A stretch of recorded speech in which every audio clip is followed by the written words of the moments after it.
একজন খাঁটি ইমানদার আমাদের বাংলাদেশে এই মাসের 28 তারিখে আসার কথা, ডক্টর জাকির নায়েক। ওর নাম কি? ভারতেরা কয়েকদিন আগে বাংলাদেশের সরকারকে বলছে জাকির নায়েক যেন বাংলাদেশে ঢুকতে না পারে। আমি মনে করেছিলাম ইউনূস সরকার আর যাই হোক ভারতের চামচা না। ধরে কোন কথা ঠিক কিনা? যখন ভারত বলেছিল আলু বন্ধ করে দিলাম, চিনি বন্ধ করে দিলাম, পেঁয়াজ বন্ধ করে দিলাম, তখন ইউনূস সরকার বুড়া আঙ্গুল দেখায় বলেছিল বন্ধ করে দে, আমাদের কোনো অসুবিধা হবে না। আসলে ওরা বন্ধ করে দেওয়ার পর থেকে এই 3টা জিনিসের দাম আমরা কমাই দিছি। ধরে কোন কথা ঠিক কিনা? আমি মনে করেছিলাম জাকির নায়েক বাংলাদেশে আসবে, লক্ষ লক্ষ মানুষ সহি আকীদা সহি ঈমান পাবে। ধরে কোন কথা ঠিক কিনা? আমাদের ঈমানের মধ্যে যে ভেজালগুলো আছে এই ভেজালগুলো দূর করবে, কিন্তু না, নিষেধাজ্ঞা দিয়ে দিছে। আজকে আলেম ওলামা লাইভ করতেছে যে জাকির নায়েক যদি বাংলাদেশে না ঢোকে তাহলে স্বরাষ্ট্রমন্ত্রীর পদত্যাগ করা লাগবে। ধরে কোন কথা ঠিক কিনা? আমরা ভারতের গোলাম না। যেই ভারত আমাদের বাবরি মসজিদ ভাঙ্গা রাম মন্দির তৈরি করেছে, এই ভারত কোনদিন চায় না বাংলার মুসলমান ঈমান নিয়ে কবরে যাক। ধরে কোন কথা ঠিক কিনা? ডক্টর জাকির নায়েককে আপনারা চেনেন? হায় হায়, যার সামনে খ্রিস্টানের ধর্মগুরু, ইহুদির ধর্মগুরু, হিন্দুদের বামন 10 মিনিট টিকতে পারে না। অসংখ্য ধর্মের উপরে তার ডক্টরেট ডিগ্রি আছে। আল্লাহর কোরআন ইসলামকে গোটা পৃথিবীর মধ্যে উচ্চে তুলে ধরার কারণে হাজার হাজার বিধর্মী তার হাতে মুসলমান হওয়ার কারণে আজকে অনেক ইহুদি, খ্রিস্টান, হিন্দুরা তার বিরুদ্ধচারণ করতেছে। ধরে কোন কথা ঠিক কিনা? আমাদের বগুড়াতে কোনো মানুষ যখন মারা যায়, মরার খবর শুনে সকলে বলে ইন্না লিল্লাহি ওয়া ইন্না ইলাইহি রাজিউন। আপনার বলেন তো এটা কোন মানুষ? আমি কিন্তু বলছি মানুষ মারা যায়, আপনাদের তো বলা লাগবে সব মানুষ, সব মানুষ। আমি আমাদের বগুড়াতে দেখছি 15 বছরের মধ্যে কোনো আওয়ামী লীগ যখন মারা গেছে, ওইটা ফেসবুকে কেউ যখন দিয়েছে যে আওয়ামী লীগের অমুক নেতা মারা গেছে, কমেন্টের মধ্যে দেখছি ইন্নালিল্লাহ কেউ পড়েনি, সবাই পড়ছে আলহামদুলিল্লাহ। সবাই কি আলহামদুলিল্লাহ? তার মানে বোঝা গেল আওয়ামী লীগ 15.5 বছর বাংলার জনগণকে এমন কষ্ট দিয়েছে, ওরা মরার পরে মানুষ আল্লাহর শুকরিয়া আদায় করেছে। কোন কথা ঠিক কিনা? আলহামদুলিল্লাহ মানুষ কখন কয়? খুশি হয়ে কয়। তাহলে এখানে তো আমি বললাম সব মানুষ, আসলে সব না। যারা মুসলমান মারা যাবে, মুসলমান মরার পরে এই খবর শুনে সকলে বলে ইন্না লিল্লাহি ওয়া ইন্না ইলাইহি রাজিউন। আপনাদের ঈশ্বরদের খবর কি? একই খবর, আলহামদুলিল্লাহ।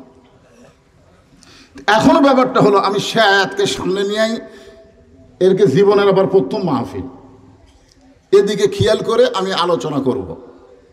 তো আলোচনার আগে আপনাদের কাছে আমি জানতে চাই যে কোরআন থেকে আপনারা আলোচনা শুনবেন, এই কোরআনের মধ্যে কোনো সন্দেহ যাই বলতেছেন না, যার মুখ বন্ধ আছে, এই নাই শব্দটা যারা বলেননি, আপনি মরার কমপক্ষে 3 দিন আগে জবান হারাবেন। মরেননি কিন্তু জবান বন্ধ। কি বন্ধ? সবাই বলতেছে সবই ঠিক আছে, হাত পাও সবই ঠিক আছে, কিন্তু কথা বলবার পারতেছে না। কারণ কি জানেন? এই যে কোরআনের পক্ষে আপনি রায় দিচ্ছেন না, এই রায় না দেওয়ার কারণে কোরআন আপনার প্রতি অভিশাপ করবে।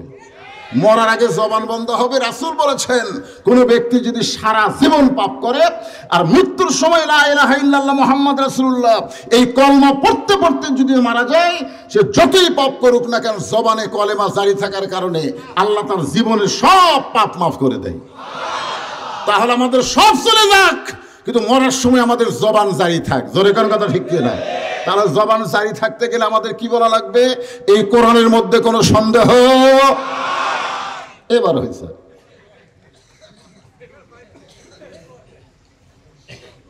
এই কোরআনের মধ্যে কোনো ধোঁকা, এই কোরআনের মধ্যে কোনো গোঁজামিল, আলহামদুলিল্লাহ। এখন বলেন 90% মুসলমানের দেশে যে সংবিধান দিয়ে আমাদের রাষ্ট্র চলতেছে, এই সংবিধানের মধ্যে সন্দেহ সন্দেহ নাই? তাহলে সবাই কেন বলতেছেন না সন্দেহ, ধোঁকা, গোঁজামিল? আল্লাহ বলেছেন লা তামুতুন্না ইল্লা ওয়া আনতুম মুসলিমুন, মুসলমান না হয়ে কেউ মরো না। মরা তো লাগবেই রে ভাই, মুসলমান হয়ে যদি মরতে চাই তাহলে সন্দেহ সংবিধান, ধোকার সংবিধান, গুজামিলের সংবিধান মানা যাবে না, মানতে হবে সংবিধান হিসেবে আল্লাহর কোরআন। জোরে বলেন কথা ঠিক কিনা?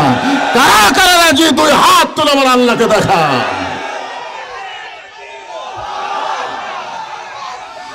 লিল্লাহি তাকবীর। হ্যাঁ, হাত নামা। সেই কোরআন থেকে, যেই কোরআনের প্রথমে আল্লাহ বলেছে, তোমাকে আবার কি শুরু হলো? কি শুরু হলো? জনগণ এখন খেপে যাবে কিন্তু। শোনো, জালিকাল কিতাবু লা রাইবা ফীহি হুদাল লিল মুত্তাকিন। এটা এমন একটা কিতাব যার মধ্যে কোনো সন্দেহ নাই, সংশয় নাই, ভুল নাই, ধোঁকা নাই। হুদাল লিল মুত্তাকিন, কেবলমাত্র মুত্তাকিদেরকে আল্লাহ তাআলা হেদায়েত দেয় এই কোরআন দিয়া। জোরে কোন সুবহানাল্লাহ। আচ্ছা, এখানে যদি আল্লাহ বলতো জালিকাল কিতাবু লা রাইবা ফীহি হুদাল লিন নাস, না, যদি আল্লাহ বলতো যে এই কিতাবের মধ্যে কোনো সন্দেহ নাই, এই কিতাব পাইকারি হারে সবাইকে হেদায়েত দেয়, কিন্তু না, আল্লাহ বললেন হুদাল লিল মুত্তাকিন। পাইকারি হারে সবাইকে কোরআন হেদায়েত দেবে না, কোরআন থেকে হেদায়েত নিবার গেলে মুত্তাকি হওয়া লাগবে। জোরে কোন কি হওয়া লাগবে? আপনারা বসে থেকে শুনতেছেন আমার ওয়াজ, আর আল্লাহর নবী যখন কোরআন তেলাওয়াত করেছেন তখন আবু জেহেল দাঁড়ায়া দাঁড়ায়া তেলাওয়াত শুনছেন সারা রাত, অর্ধেক রাত না, সারা রাত। সকালবেলা গিয়ে আবু জেহেল মিটিংয়ের মধ্যে বলতেছেন, এত সুন্দর কোরআনের বাণী, রাতটা কোন দিক দিয়ে গেল আমি বুঝবারই পারিনি। সুবহানাল্লাহ কবেন না? আবু জেহেল কোরআনের পক্ষে করছে না বিপক্ষে বলতেছে, এত সুন্দর কোরআনের বাণী, আমার রাতটা কোন দিক দিয়ে গেল আমি বুঝবারই পারিনি। আবু সুফিয়ান বলতেছে, নেতা, যে কোরআন শুনতে রাত কোন দিক দিয়ে যায় বোঝা যায় না, সেই কোরআন ধরলে অসুবিধা কি? না, শুনলেই যদি এত মজা হয় সেটা ধরলে অসুবিধা কি? আপনারা বলেন তো, কোরআন শোনা আর কোরআন ধরা দুইটাকে এক? এখানে একজন বক্তা বলল রাত 12টা পর্যন্ত 1টা পর্যন্ত ওয়াজ শোনে, ফজরের নামাজ কাজা করে। এরকম শ্রোতা আছে না নাই? জোরে কেন আছে না? আপনারা বলেন তো, আল্লাহ কোরআনে কি বলেছেন? সামিনা ওয়া তাআনা। শুধু শুনলে হবে না, এইটাকে গ্রহণ করা লাগবে। জোরে কোন কথা ঠিক কিনা? আবু সুফিয়ান বলে, নেতা, শুনতেই যখন সারা রাত চলে যায়, এটা ধরলে অসুবিধা কি? আবু জেহেল বলতেছে, মারাত্মক কথা, তুই আমার কাছে আয়। কাছে ডাইকে কানে কানে বলতেছে, এই কোরআনকে যদি ধরি তাহলে তোর আমার ভুয়া নেতৃত্ব চলবি না। আজও বাংলাদেশে যারা আবু জেহেলের দল করে তারা সব বলে, কিন্তু আল্লাহর কোরআনকে তারা ধরবার চায় না। ধরে কোন কথা ঠিক কিনা? আল্লাহ বলেছেন লা ইয়ামুসসুহু ইল্লাল মুতাহহারুন। এটা এমন একটা কিতাব যেটা স্পর্শ করতে গেলে নিজের শরীর আগে পবিত্র করা লাগে। জোরে করে কথা ঠিক কিনা? তাহলে যেটা ধরবার গেলে, স্পর্শ করবার গেলে শরীর পবিত্র করা লাগে, সেই কোরআনটা কি? আল্লাহ সেই কোরআনকে লক্ষ্য করে বললেন, অনুনাজ্জিলু মিনাল কুরআনি মা হুয়া শিফাউ ওয়া রাহমাতুল লিল মুমিনিন। এর বাংলা অর্থ কি? সুবহানাল্লাহ তো ঠিকই বলেন। এখন এই বাংলা অর্থে স্লোগান দেওয়া লাগবে।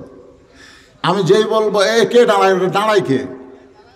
এই যারকে ঘন ঘন পেশাব লাগে তার এক সাইডে যান তো, যান। আপনারা বলেন রাত 10টার সময় 9টার সময় যখন বিছনাত ঘুমাতে যান, আপনি কি পেশাব সাথে করে নিয়ে বিছনাত যান, না পেশাব থুইয়া তারপরে বিছনাত যান? পেশাব বাইরে থুইয়া পেশাব করে তারপরে বিছনাত কেন যান? কারণ আপনি জানেন ঘুমের একটা দাম আছে। এই পেশাবের কারণে আমার ঘুম ভেঙে যাক, এটা আমি চাই না। পেশাব করে তারপরে ঘুমাবো। তা আপনি ঘুমের দাম বুঝলেন, আল্লাহর কোরআনের দাম বুঝেন না। পেশাব করে তারপরে কোরআন শুনবার আসবেন, এটি বসে কিছুক্ষণ পর পর লাভ দটেন। তার মানে আল্লাহ তোমার কোরআনকে সামনে নিয়ে বলতেছি, অজাচারে উঠবে পেশাব জাতীয় যত ব্যারাম আল্লাহ বেড়ে দেবার পারে। জোরে কান পারে কি পারে না? জোরে কান পারে কি পারে? কি বিপদ রে পারে? যাদের ঘন ঘন লাগে সাইডে যান, এই মাঝখানে ডিস্টার্ব করেন না। আল্লাহ তাআলা এখানে বললেন অনুনাজ্জিলু মিনাল কোরআনি মা হুয়া শিফাউ ওয়া রাহমাতুল লিল মুমিনিন। এর বাংলা স্লোগান হলো, এর বাংলা অর্থ হলো সব সমস্যার সমাধান মুমিনদের জন্য, সবার জন্য না, মুমিনদের জন্য দিতে পারে আল কোরআন।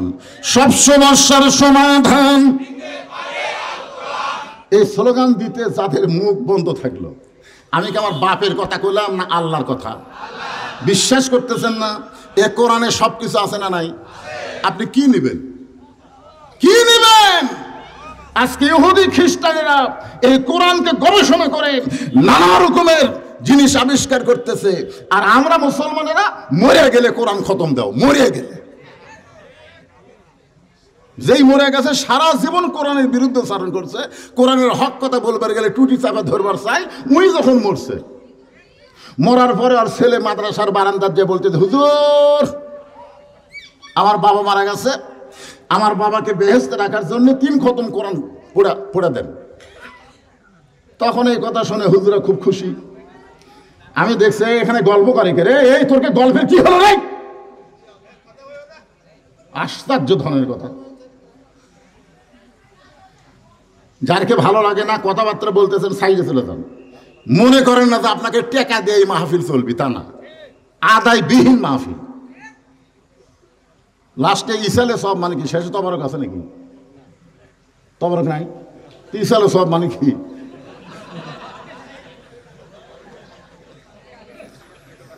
আমরা লাস্টে কোনো তবারকের চিন্তা করি না, সবচাইতে বড় তবারকের তাফসীর শুনবো। জোরে গান কথা ঠিক? হ্যাঁ, আলহামদুলিল্লাহ। কোনো কথাবার্তা না, একটু মনোযোগ দিয়ে শুনবেন।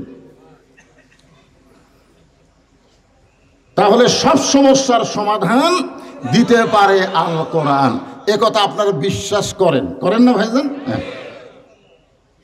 আল্লাহ বলতেছেন ইজা মানে যখন, খুব মনোযোগ দেন, তাফসীর শুরু হয়ে গেল।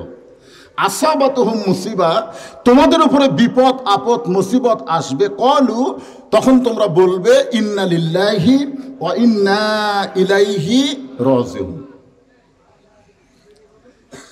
এখন আপনারা বলেন তো, মানুষ মরার পরে আমরা কেন পড়ি? মুসলমান মরার পরে এটা কেন পড়ি? এখানে আল্লাহ বলতেছেন যখন বিপদ আপদ মুসিবত আসবে তখন পড়বা, কিন্তু আমরা মুসলমান মরে গেলে আমরা কেন পড়ি? আমি বহু হুজুরকে বলছি যে বিপদ আপদ মুসিবতের আয়াত আমরা মুসলমান মরার পরে কেন পড়ি? তখন বলতে যে হুজুর আগে থেকেই হয়ে আসতেছে। কি জন্য পড়ি আমরা জানি না, তবে হয়ে আসতেছে আমরাও তাই। এর নাম ইসলাম না। ইসলাম হলো আগে জানা লাগবে, তারপরে মানা লাগবে। জোরে কোন কথা ঠিক কি না? না জানে আপনি ইচ্ছা মতো মানতে পারবেন না, জানতে হবে। মা তাকুম রাসূলু ফাখুযুহু ওয়া মা নাহাকুম আনহু ফান্তাহু। আমার নবী যেটা করেছেন সেটা আমাদের করা লাগবে। নবী যেটা করেন নাই, যতই সওয়াব মনে করে করেন, ওটা সুন্নাত থাকবে না, ওটা বিদআত হয়ে যাবে। জোরে কোন কথা ঠিক কি না? একটা হলো সুন্নাত, একটা হলো বিদআত। আমার এক ওস্তাদ ছিল ওসমান গনি, যিনি আমাকে তাফসীর পড়াছেন। ওনাকে বললাম, হুজুর এই যে মুসলমান মরার পরে আমরা ইন্না লিল্লাহ পড়ি, কিন্তু এটা তো মুসিবতের আয়াত, কিন্তু মানুষ মরার পরে, মুসলমান মরার পরে আমরা এটা কেন পড়ি? তখন বলতেছে মুসলমানের জীবনে সবচাইতে বড় বিপদের নাম হলো মৃত্যু। আমার ওস্তাদ আমাকে বলতেছে মুসলমানের জীবনের সবচাইতে বড় বিপদের নাম কি? মৃত্যু। আমি কইলাম, হুজুর মুসলমানের জীবনের সবচাইতে বড় বিপদ যদি মৃত্যু হয়, তাহলে আমি একটা ওয়াজ করে আপনি শোনেন। তখন হুজুর কই, তুই আমার ছাত্র হয়ে কি ওয়াজ করবি? আমি কইলাম, হুজুর একদিন মুসা আলাইহিস সালাম তুর পর্বতে গিয়ে দাঁড়ায় আছে। তা আল্লাহ বলতেছে, মুসা তোমার খবর কি? মুসা বলতেছে, আল্লাহ একটা কথা আপনাকে বলবার চাই, কিন্তু সাহস পাচ্ছি না। আল্লাহ বলে, মুসা তুমি কি বলবো? মুসা বলতেছে, আল্লাহ আমার কথা হলো আমার যা আছে আপনার তা নাই। আল্লাহ বলে, মুসা তোমার এমন কি আছে যেটা আমি আল্লাহর নাই? মুসা বলতেছে, আল্লাহ আমার মৃত্যু আছে, কিন্তু আপনার মৃত্যু নেই। আল্লাহ কয়, ঠিকই তো তাই, কথা তো ঠিক। মুসা বলতেছে, আল্লাহ আপনি মারতে পারবেন, কিন্তু আপনি মরতে পারবেন না। আপনি মরার যে কি মজা এটা আপনি পাবেন না। আপনারা বলেন তো, মরার কোনো মজা আছে? আছে। কোরআনে আল্লাহ বলতেছেন কুল্লু নাফসিন যায়িকাতুল মাউত। যায়িকা শব্দের অর্থ হলো মজা, যায়িকা শব্দের অর্থ হলো স্বাদ। আপনারা বলেন তো, গরুর গোস্তের একটা স্বাদ আছে না নাই? মহিষের গোস্তের একটা স্বাদ আছে না নাই? পায়েসের একটা স্বাদ আছে না নাই? তাহলে স্বাদ এই জিনিসটা কি কষ্ট না শান্তি? জোরে কোন, কষ্ট না শান্তি? মুসা বলতেছে আল্লাহ মৃত্যুর যে স্বাদ এটা আমি মুসা পাবো, কিন্তু আপনি পাবেন না। আল্লাহ বলে মুসা মৃত্যু তোমার কাছে কেমন মনে হয়? মুসা বলতেছে আল্লাহ দুনিয়ার জীবনে যত নিয়ামত দান করেছেন তার মধ্যে উত্তম নিয়ামতের নাম হলো মৃত্যু। সুবহানাল্লাহ বলেন না? মুসা বলতেছে আল্লাহ দুনিয়াতে আপনি আমাকে যত নিয়ামত দান করেছেন তার মধ্যে উত্তম নিয়ামতের নাম হলো মৃত্যু। আল্লাহ বলে মুসা মানুষ দুনিয়াতে গিয়ে মরবারই চায় না। আপনারা যে দুনিয়াতে এসেছেন আপনার কি যাবার চাচ্ছেন? চাচ্ছেন? আচ্ছা যতই যাবার না চান যাওয়া তো লাগবে নাকি? যাওয়া লাগবে। এখন 5 তলা বিল্ডিং এর 4 তলায় 1.5 লাখ টাকার খাট, 12,000 টাকার কম্বল, শীতের রাত্রে ওড়ে তামানি দিয়ে বলতেছে আমার বাড়ি আমার ঘর আমাক নামাইকে। তো 2 কান্দের দিয়ে ফেরেশতা বলতেছে আল্লাহ মানুষ ঘুমানোর সময় একটা দোয়া পড়ে আল্লাহুম্মা বিইসমিকা আমুতু। এই দোয়ার বাংলা অর্থ আপনারা জানেন? এই দোয়া পড়ে চোখের পানি না নিয়ে কেউ ঘুমাবে না, কারণ আপনি ঘুমাতে পারেন, আপনি ঘুমানোর মালিক না, ঘুম দেওয়ার মালিককে, চেতন করার মালিককে। আপনি কি বলতেছেন? বিইসমিকা আমুতু আমুতু। এই দোয়া না পড়ে কি দোয়া পড়লো? যে আমার বাড়ি আমার ঘর আমাক নামাইকে। আল্লাহ বলতে ঠিক আছে। রাত যখন 3টা বাজে, জোরে কোন কয়টা? তখন একটা ভূমিকম্প আছে। ভূমিকম্প বোঝেন? খালি বিল্ডিং একটু কেঁপে উঠছে। যে ব্যক্তি 9টার সময় বলছে আমাক নামাইকে, এই ভূমিকম্প দেখে ওই এত ফোর্সে নামছে যে কম্বলের মধ্যে লঙ্গি খুলে আছে, ওই লঙ্গিটাও পরার টাইম পায়নি, ন্যাংটা হয়ে নামছে। ধরে কোন কি হয়ে নামছে? ফেরেশতারা বলে আল্লাহ নামাইলা 41 সাল পর্যন্ত থাকবে, তাকে তুমি 24 সালে ন্যাংটা করে নামাইয়া দিলে। আপনার বলেন তো নামানোর মালিক কে? কেউ যদি এই চেয়ারে বসে আমি নামবো না রে, কি?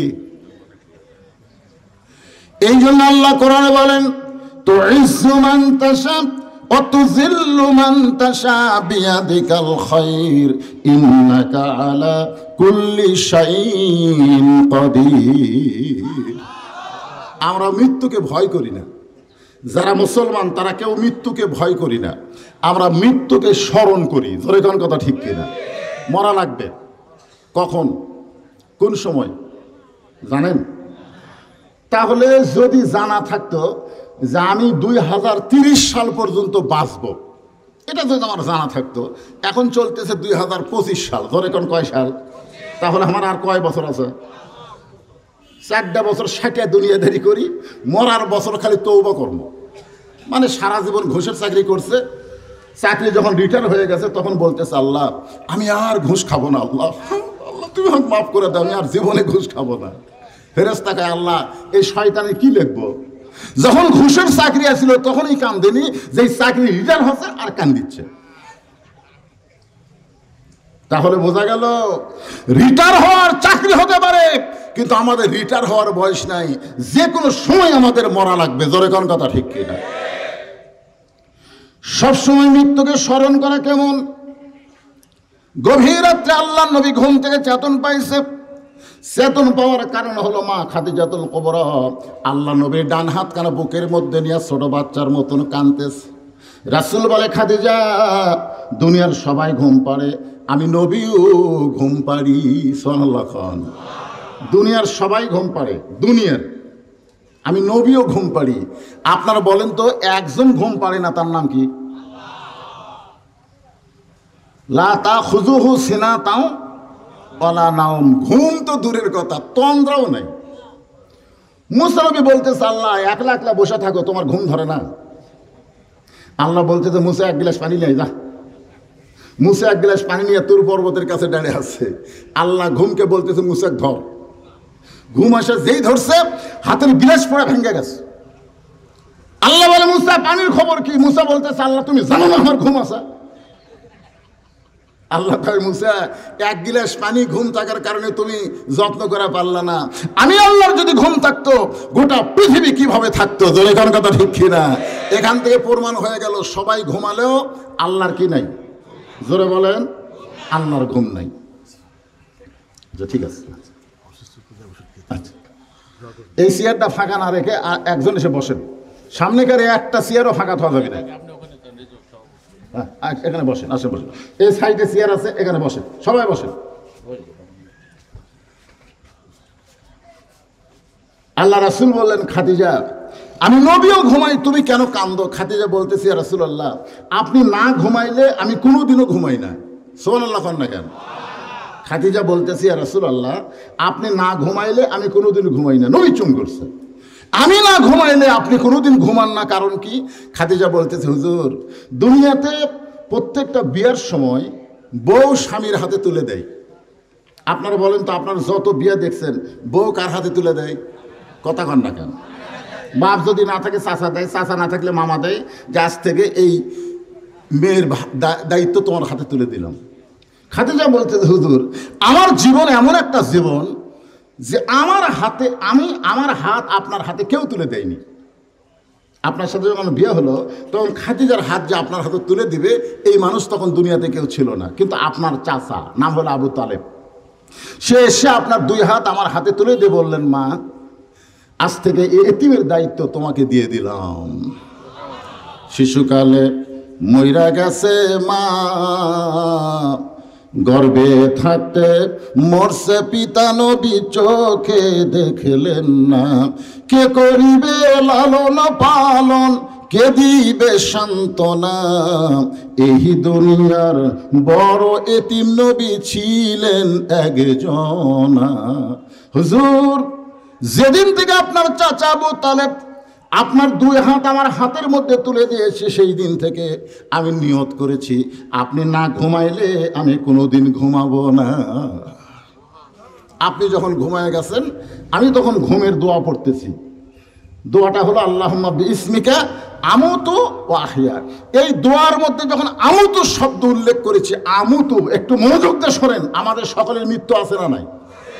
এই আমুতু শব্দ উল্লেখ করার সঙ্গে সঙ্গে অন্ধকার কবর আমার সামনে দাঁড়াইছে। আপনি বলেছেন সর্বশেষে যেই ব্যক্তি কবরে যাবে, এই দুনিয়ার জীবনের 50,000 বছর অন্ধকার কবরে একা একা থাকতে হবে। যেই কবরে কোনো বাতি নাই, যেই কবরে কোনো সাথী নাই, যেই কবরে কোনো দরজা নাই, জানলা নাই, সেই কবরে 50,000 বছর আমি খাদিজা একা একা কেমনে থাকবো? এই কবরকে স্মরণ করে আমার চোখ দিয়ে দর দর করে পানি পড়তেছে। সঙ্গে সঙ্গে আল্লাহ নবী খাদিজার কবর একটা চুমাতে বলে, খাদিজা, ওই আল্লাহর শপথ করে বলতেছি, ঈমান গ্রহণ করার পরে আপনি আল্লাহর সঙ্গে যে সম্পর্ক গড়ে তুলেছেন, আল্লাহ আপনার কবরকে জান্নাত বানায়া দিবে।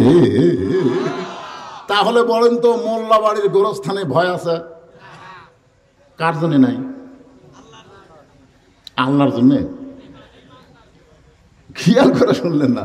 ওয়াজ খেয়াল করে শুনলেই তো ওই কবরে আপনি যাবেন, কবর থাকবে না, আপনার কবর হবে জান্নাতের বাগান। কি বলতেছেন রাসূল? খাদিজা, ঈমান গ্রহণ করার পরে আপনি আল্লাহর সঙ্গে যে সম্পর্ক গড়ে তুলেছেন, আল্লাহ আপনার কবরকে জান্নাত বানায় দিবে। কবরকে যদি আল্লাহ জান্নাত বানায় দেয়, তাহলে 50,000 বছর কি আর 1,00,000 বছর কি, 1 কোটি বছর থাকতে আমাদের কোনো সমস্যা। কারণ কবর কি কবর না জান্নাতের বাগান? মাশাআল্লাহ, এটা বুঝলি হলো। এরপরেও খাদিজা কাঁদতেছে, এরপরেও খাদিজা কান্দে। রাসূল বলে, খাদিজা, আমার কথাকে আপনার বিশ্বাস হয় না? খাদিজা বলতে, হুজুর, আপনার কথা আমার বিশ্বাস হয়, কিন্তু আমি যদি আপনার কাছে কিছু চাই। সঙ্গে সঙ্গে নবী 3 বার বললেন, নাউজুবিল্লাহ, নাউজুবিল্লাহ, নাউজুবিল্লাহ। কয়বার? খুব খেয়াল করেন। কি জন্য বললেন? যখনই খাদিজা বলতে, হুজুর, আপনার কাছে যদি আমি কিছু চাই, সঙ্গে সঙ্গে নবী নাউজুবিল্লাহ বলার কারণ হলো, আল্লাহ ছাড়া একজন ঈমানদার অন্য কারো কাছে চাইতে পারবে না, এমনকি নবীর কাছেও না। জোরে গান কথা ঠিক কিনা? কিন্তু আমাদের কতগুলা বাবার দল আছে। আমার দয়াল বাবার দরবারেতে কেউ ফিরে না খালি হাতে। এরকম কিছু বাবার দল আছে না নাই? আপনি যখন সূরা ফাতিহা পড়ছেন আপনি কি বলেছেন? ইয়াকা না'বুদু ওয়া ইয়াকা নাস্তাইন। আমাদের ঈমানের মধ্যে বহু শিরক আছে। আপনি জানেন নামাজ ভঙ্গের কারণ আছে, রোজা ভঙ্গের কারণ আছে, ঈমান ভঙ্গেরও কারণ আছে, আছে না নাই? একজন খাঁটি ঈমানদার আমাদের বাংলাদেশে এই মাসের 28 তারিখে আসার কথা। ডক্টর জাকির নায়েক, জোরেকার নাম কি? ভারতেরা কয়েকদিন আগে বাংলাদেশি সরকারকে বলছে জাকির নায়েক যেন বাংলাদেশে ঢুকতে না পারে। আমি মনে করেছিলাম ইউনূস সরকার আর যাই হোক ভারতের চামচা না, জোরেকার কথা ঠিক কিনা? যখন ভারত বলেছিল আলু বন্ধ করে দিলাম, চিনি বন্ধ করে দিলাম, পেঁয়াজ বন্ধ করে দিলাম, তখন ইউনূস সরকার বুড়ো আঙ্গুল দেখায় বলেছিল বন্ধ করে দে, আমাদের কোনো অসুবিধা হবে না। আসলে ওরা বন্ধ করে দেওয়ার পর থেকে এই 3টা জিনিসের দাম আমরা কমাই দিছি, জোরেকার কথা ঠিক কিনা? আমি মনে করেছিলাম জাকির নায়েক বাংলাদেশে আসবে, লক্ষ লক্ষ মানুষ সহি আকীদা সহি ঈমান পাবে, জোরেকার কথা ঠিক কিনা? আমাদের ঈমানের মধ্যে যে ভেজালগুলো আছে এই ভেজালগুলো দূর করবে, কিন্তু না, নিষেধাজ্ঞা দিয়ে দিছে। আজকে আলেম ওলামা লাইভ করতেছে যে জাকির নায়েক যদি বাংলাদেশে না ঢোকে তাহলে স্বরাষ্ট্রমন্ত্রীর পদত্যাগ করা লাগবে, জোরেকার কথা ঠিক কিনা? আমরা ভারতের গোলাম না, যেই ভারত আমাদের বাবরি মসজিদ ভেঙ্গে রাম মন্দির তৈরি করেছে, এই ভারত কোনদিন চায় না বাংলার মুসলমান ঈমান নিয়ে কবরে যাক, জোরেকার কথা ঠিক কিনা? ডক্টর জাকির নায়েককে আপনারা চেনেন? হায় হায়, যার সামনে খ্রিস্টানের ধর্মগুরু, ইহুদির ধর্মগুরু, হিন্দুদের বামন 10 মিনিট টিকতে পারে না। অসংখ্য ধর্মের উপরে তার ডক্টরেট ডিগ্রি আছে। আল্লাহর কোরআন ইসলামকে গোটা পৃথিবীর মধ্যে উচ্চে তুলে ধরার কারণে হাজার হাজার বিধর্মী তার হাতে মুসলমান হওয়ার কারণে আজকে অনেক ইহুদি খ্রিস্টান হিন্দুরা তার বিরুদ্ধচারণ করতেছে, জোরেকার কথা ঠিক কিনা? চিন্তা করে দেখেন, খাদিজাতুল কুবরা যখন বলেছে ইয়া রাসূলুল্লাহ আপনার কাছে যদি আমি কিছু চাই, নবী বললেন নাউজুবিল্লাহ নাউজুবিল্লাহ নাউজুবিল্লাহ, খাদিজা আল্লাহ ছাড়া অন্য কারো কাছে কোনো কিছু চাওয়া জায়েজ নাই। খাদিজা বলতে তো হুজুর আপনার কাছে আমি যা চাই তা যদি আল্লাহর না থাকে, কথাটা খেয়াল করে শুনছেন, আমি আপনার কাছে যা চাই তা যদি আল্লাহর না থাকে তাহলে আল্লাহর দিবে কেমনে? নবী বলতেছেন খাদিজা আল্লাহর নাই এ কথাও বলা যাবে না। খাদিজা বলতেছে হুজুর আল্লাহর অনেক কিছুই নাই। নবী বলতেছে আল্লাহর কি নাই? খাদিজা বলতেছে আপনি তো যা পান তাই বলেন, আপনি যা পান মায়ান্তিকু আনিল হাওয়া ইন হুয়া ইল্লা ওয়াহয়ুহা, আপনি যা পান তাই বলেন। আপনি বলেন তো আল্লাহর বাপ আছে? নবী বলতেছে নাই। আল্লাহর বউ আছে? নবী বলতেছে নাই। আল্লাহর সন্তান আছে? নবী বলতেছে নাই। আল্লাহর মৃত্যু আছে? কই নাই। তো তাহলে আল্লাহর তো অনেক কিছুই নাই যেটা আপনার আছে আমার আছে। রাসূল বলে খাদিজা তুমি আমার কাছে কি চাও যেটা আল্লাহ দিবার পারবে না? খাদিজা বলতে হুজুর আমার 3টা চাওয়ার মধ্যে 1 নম্বর চাওয়া হলো আপনি দীর্ঘ 3 বছর গাড়ে হীরার মধ্যে সাধনা করেছেন। কয় বছর? 3 বছর সাধনা করার পরে আপনি একটা জুব্বা পরা অবস্থায় আল্লাহর কোরআনের 5টা আয়াত আল্লাহ আপনার প্রতি নাজিল করছে। প্রথম যখন জিবরাইল বলেছে একরা, আপনি বলেছেন আমি পড়বো না। জিবরাইল বলেছেন পড়ুন, আপনি বলেছেন আপনি পড়বো না। ফেরেশতা জিবরাইল বলে আল্লাহ যাকে কোরআন নাজিল করলেন সে তো কোরআন পড়বার চায় না। আল্লাহ বলে জিবরাইল তুমি নবীকে সাইফা ধরো। ফেরেশতা জিবরাইল নবীর চাপ দিলেন, আল্লাহ আসমান থেকে তাওয়াজ্জু দিল, নবীর জবান থেকে কোরআন বের হয়ে গেল। জোরে কোন সুবহানাল্লাহ। খাদিজা বলতে যে হুজুর ওই যে কোরআনের 5টা আয়াত নাজিল হলো, আপনিও যে গাড়ে হীরা থেকে চলে আসলেন আর কোনো দিন আপনি গাড়ে হীরায় যান নাই। আমি দেখেছি যে এই জুব্বা আপনার পরা অবস্থায় কোরআন নাজিল হলো, এই জুব্বাটা আপনি যত্ন করে রাইখা দিয়েছেন। মাঝে মধ্যে জুব্বা যায় আপনি দেখেন চুমা খান, কিন্তু ওই জুব্বার কোনো দিন আপনি গায়ে দেন না। আমি খাদিজা যেদিন মারা যাব ওই জুব্বাটা আপনি আমাকে কাফনের কাপড় হিসাবে দিয়ে দিবেন। ওগো আল্লাহর নবী আমার 2 নম্বর চাহিদা হলো আপনার পবিত্র হাত দিয়া আমি খাদিজার লাশটা কবরের মধ্যে নামায় দিবেন। আমার 3 নম্বর চাওয়া হলো কবরে মাটি দিয়ে সবাই যখন চলে আসবে এমন সময় আপনি কবর ছাড়বেন না, কারণ মুনকির নাকির এসে খাদিজাকে 3টা প্রশ্ন করবে, আমি উত্তর দিবার পারবো না, আমার পক্ষ থেকে আপনাকে উত্তর দেওয়া লাগবে। সঙ্গে সঙ্গে আল্লাহ নবী খাদিজার কপালে একটা চুমা দিয়ে বললেন, খাদিজা, ওই আল্লাহর শপথ করে বলতেছি, আমার আগে যদি আপনার মৃত্যু হয় তাহলে আপনার 3টা চাওয়াই আমি পুরা করব ইনশাআল্লাহ। সুবহানাল্লাহ বলেন না কেন? এই জায়গায় নবী কি কইছে? আমার আগে যদি আপনার মৃত্যু হয়। এই কথা দিয়ে নবী বুঝাইলেন কে কখন মরবে এটা আল্লাহর নবীও, কথা কোন আল্লাহর নবীও আপনার মনে হয় জানেন। তাহলে এমন অহংকারী কথা কেমনে বলেন? জিব্বা কাটা কুত্তে দিয়ে খিলামো।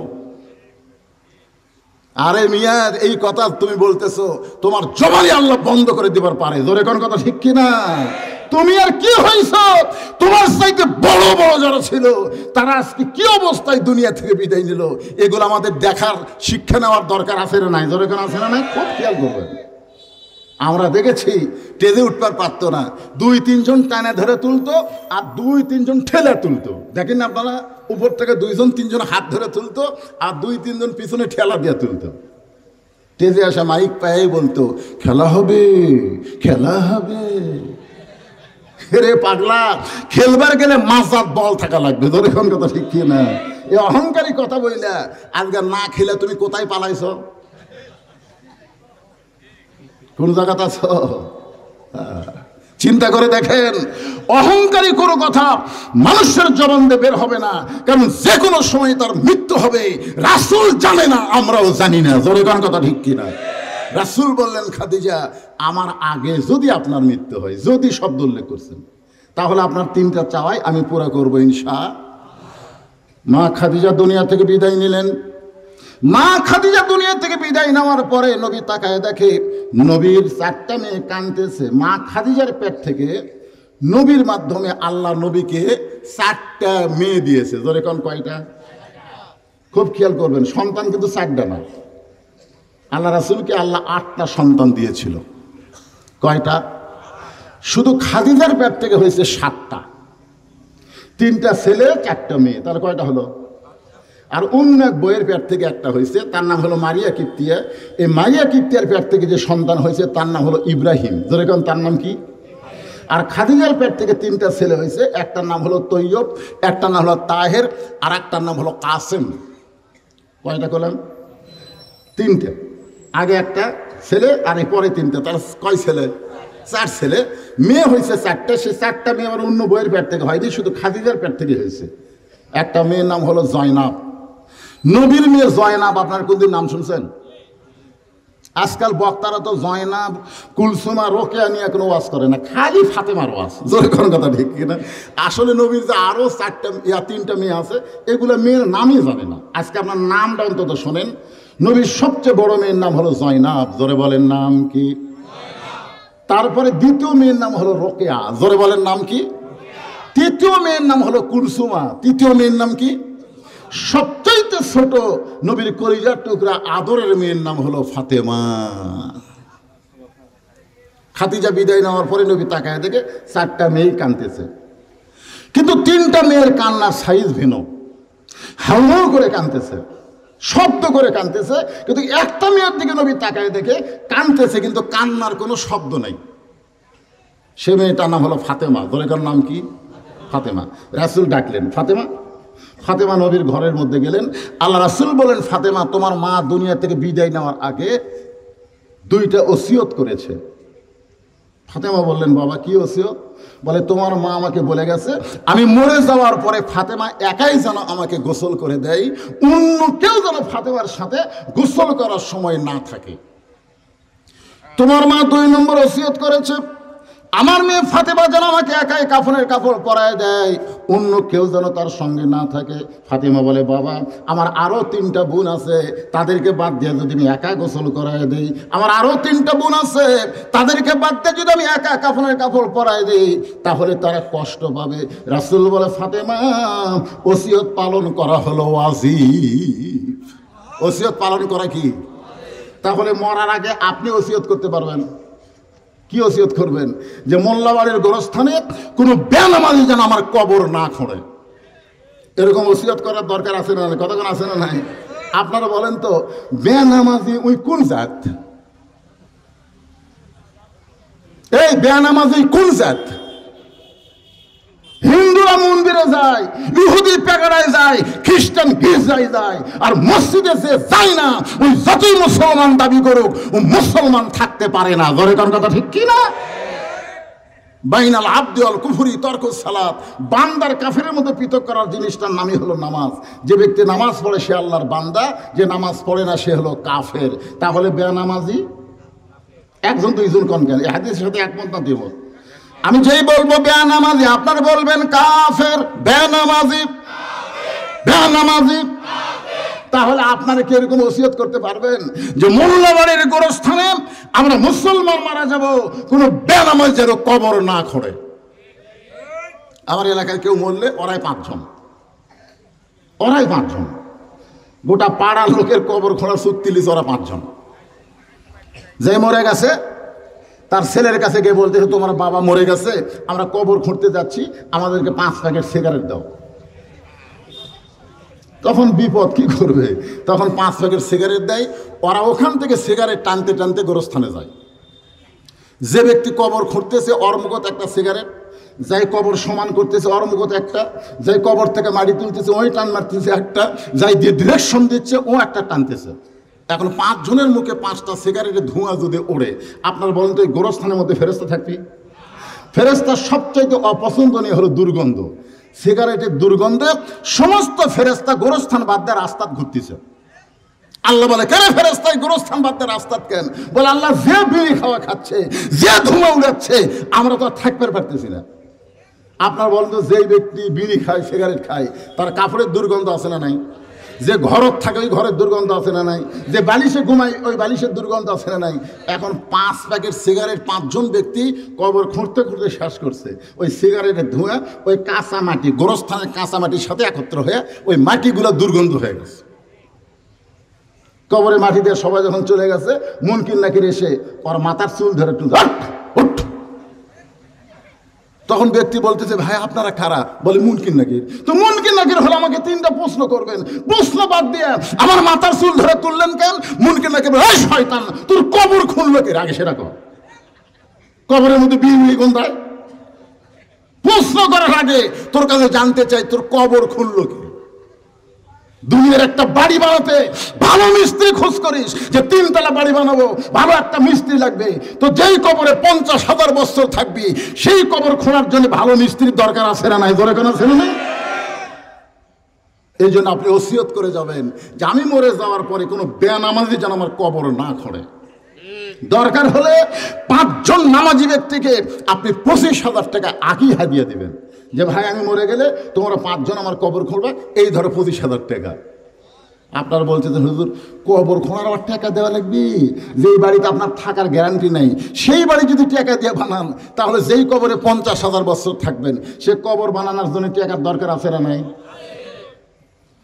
আল্লাহ রাসূল বললেন ফাতেমা তোমার মা ওসিয়ত করেছে তুমি তোমার মাকে একাই গোসল করাতে হবে, অন্য কেউ তোমার মায়ের কাছে থাকতে পারবে না।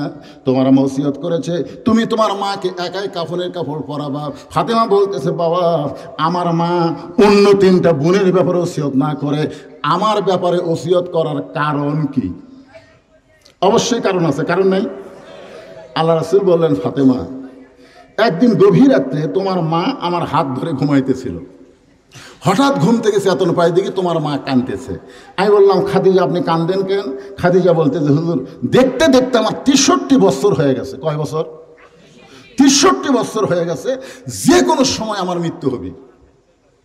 তো হুজুর আমি তো মরেই যাচ্ছি, তো মরণের আগে আমার কোনো খোঁজ খবরই নাই, আমার কোনো খুশির খবর নাই। আল্লাহ রাসূল বললেন খাদিজা এই দুনিয়াতে আল্লাহ 10 জন পুরুষকে জান্নাতের সার্টিফিকেট দান করেছে। খাদিজা বলতে হুজুর আমি আমার খবর শুনবার চাই, আপনি কার খবর শুনেন? আল্লাহ রাসূল বলেন খাদিজা আমাকে তো বলতে দেওয়া লাগবে, 10 জন পুরুষকে আল্লাহ জান্নাতের সার্টিফিকেট দিয়েছে এবং 10 জন নারীকেও আল্লাহ জান্নাতের সার্টিফিকেট দিয়েছে। আমরা খালি পুরুষের খবর জানি, নারীর খবর জানি? জানা দরকার। খালি পুরুষের খবর, কোরআনের মাহফিল আসলে খালি মরদ মানুষের ওয়াজ, মেয়ে মানুষের ওয়াজ করার দরকার আছে না নাই? দরকার আছে না নাই? আপনি যতই ভালো হন আপনার বউ যদি ভালো না হয় আপনি জান্নাতে যাওয়ার পারবেন না, লেখেলেন। আল্লাহ রাসূল বললেন খাদিজা পুরুষের মধ্যে 1 নম্বর জান্নাতি হলেন আবু বকর, আর নারীদের মধ্যে 1 নম্বর জান্নাতি হলো খাদিজাতুল কুবরা। পুরুষের মধ্যে 2 নম্বর হলো হযরত ওমর, 3 নম্বর ওসমান গনি, 4 নম্বর হযরত আলী, 5 নম্বর আব্দুর রহমান ইবনে আউফ, 6 নম্বর জুবাইর, 7 নম্বর তালহা, 8 নম্বর সাদ ইবনে আবি ওয়াক্কাস, 9 নম্বর আবু সাইদ, আর 10 নম্বর হলো ওবাদা ইবনুল জাররাহ। এই 10 জনই হলেন আশারে মুবাশশারা। রাসূল খাদিজাকে বউ হওয়ার কারণে, নবী স্বামী আর খাদিজা বউ, এই হিসাবে একটু মশকরা করে বলতে যে খাদিজা, পুরুষের মধ্যে 2 নম্বর সার্টিফিকেট যদি উমর পায়, নারীদের মধ্যে 2 নম্বর কে হলে ভালো হয়? আপনি তো 1 নম্বর, কিন্তু 2 নম্বর কে হলে ভালো হয়? খাদিজা বলতে, হুজুর 2 নম্বর আমার ফাতেমা হলেই ভালো হয়। আল্লাহ রাসূল বলে, খাদিজা তোমার আরো মেয়ে আছে, তুমি আরো মেয়ের নাম না বলে ফাতেমার কথা কেন বলতেছেন? খাদিজা বলতে, হুজুর আপনি তো বাবা, আপনি কি বুঝবেন? আমি মা, আমি জানি কোন সন্তান কিরকম, এটা কে জানে? কথা কন না কেন, কে জানে? বাবা আনন্দে মাতিয়া সাগরে ভাসাইয়া সেই যে চইলা যায় খবর লয় না, মাজন ধরিয়ায় উদরে কত কষ্ট করে, 10 মাস পরে পায় প্রসবের বেদনা, এমন দরদি ভাবে কেউ হবে না আমার মা, মা গো। খাদিজা বলতে, হুজুর জয়নাব যখন আমার পেটে আইছিল, আমার পেটে সন্তান আছে এটা আমি বুঝবার পারছি, দিন দিন আমার পেট ভারী হচ্ছে এটা আমি বুঝবার পারছি। জয়নাব যখন দুনিয়াতে প্রসব করলো আমি তখন কষ্ট পেয়েছি। আমার রোকেয়া যখন দুনিয়াতে আমার পেটে আসলো, আমার পেট উঁচা হলো, পেটের মধ্যে ওজন হলো। দুনিয়া থেকে যখন রোকেয়া জন্ম নিল তখন আমার কষ্ট হয়েছে, রক্ত পর্যন্ত বের হয়েছে। আমার কুলসুমা যখন আমার পেটে আসলো, আমার পেট তখন ওজন হলো, পেটে ভারত্ব হলো।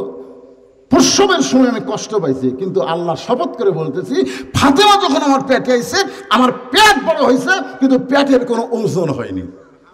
এমনকি ফাতেমা যখন প্রসব হলো আমার কোনো প্রসব বেদনায় হয়নি। যখন ফাতেমা জন্ম নিল আমি তাকায় দেখি ফাতেমা তার 2টা হাত দিয়া তার ইজ্জত ঢেকে দুনিয়াতে জন্ম নিয়েছে, আমি মা হইয়াও তার ইজ্জত দেখতে পারি নাই। সেই দিন থেকে আমি নিয়ত করেছি, আমি দুনিয়া থেকে বিদায় নেওয়ার পরে ওই মেয়েটা আমারে গোসল করায় দিবে, ওই মেয়েটা আমারে কাফনের কাপড় পরায় দিবে। আল্লাহ রাসূল বলে, খাদিজা আপনি নিয়ত করেছেন ফাতেমা 2 নম্বর জান্নাতি হলে ভালো হয়, কিন্তু আল্লাহ পাক আমারে জানাইছে ফাতেমা তো জান্নাতি নয়। খাদিজা বলে, ইয়া রাসূলুল্লাহ ফাতেমা যদি জান্নাতি না হয় তাহলে ফাতেমার খবর কি? রাসূল বললেন, জান্নাতি নারীদের নেত্রী।